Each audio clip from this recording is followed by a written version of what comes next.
حضرت سیدنا علی بن احمد بغدادی علیہ رحمۃ اللہ الہادی فرماتے ہیں، میں نے حضرت سیدنا ابو بکر شبلی علیہ رحمۃ اللہ الولی کو یہ فرماتے سنا، میں ایک مرتبہ مکہ مکرمہ سے ملک شام جا رہا تھا۔ راستے میں میری ملاقات ایک راہب یعنی عیسائیوں کے عالم سے ہوئی۔ وہ ایک گرجا یعنی عبادت خانے میں تھا۔ میں نے اس سے پوچھا، تو نے اپنے آپ کو لوگوں سے الگ تھلگ اس گرجے میں کیوں قید کر رکھا ہے؟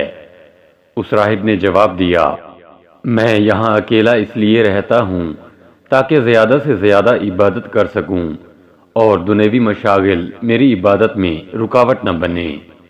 میں نے پوچھا، تو کس کی عبادت کرتا ہے؟ اس نے جواب دیا، میں حضرت سیدنا عیسیٰ علیہ السلام کی عبادت کرتا ہوں اور انہی کے لیے اعمال صالحہ کرتا ہوں۔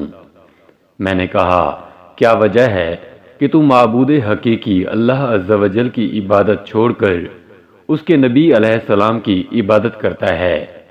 حالانکہ عبادت کے لائق تو صرف اللہ عز و جل ہی کی ذات ہے، معبود برحق تو صرف اللہ عز و جل ہی ہے، پھر تو حضرت سیدنا عیسیٰ علی نبینا علیہ الصلوۃ والسلام کی عبادت کیوں کرتا ہے؟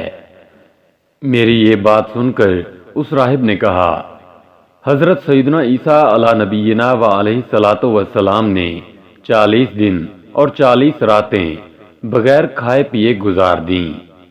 میں نے اس سے پوچھا، اے راہب، جو شخص 40 دن اور راتیں بغیر کھائے پیے بھوکا پیاسا گزار دے تو کیا وہ معبود بن جاتا ہے؟ راہب نے کہا، ہاں، ایسا شخص واقعی عبادت کے لائق ہے۔ حضرت سیدنا ابو بکر شبلی علیہ رحمۃ اللہ الولی فرماتے ہیں، میں نے اس سے کہا، اے راہب، میں یہاں تیرے ساتھ رہتا ہوں، تو شمار کرنا کہ میں کتنے دن تک بغیر کھائے پیے رہ سکتا ہوں۔ چنانچہ میں اس راہب کے ساتھ اس کے گرجا میں رہنے لگا۔ میں دن رات عبادت الہی عز و جل میں مشغول رہتا، نہ کچھ کھاتا نہ پیتا۔ اس طرح جب 40 دن اور 40 راتیں گزر گئیں تو میں نے اس راہب سے کہا، اگر تو چاہے تو میں مزید کچھ دن بغیر کھائے پیے گزار سکتا ہوں۔ راہب نے جب میری یہ حالت دیکھی تو پوچھا، تمہارا دین کون سا ہے؟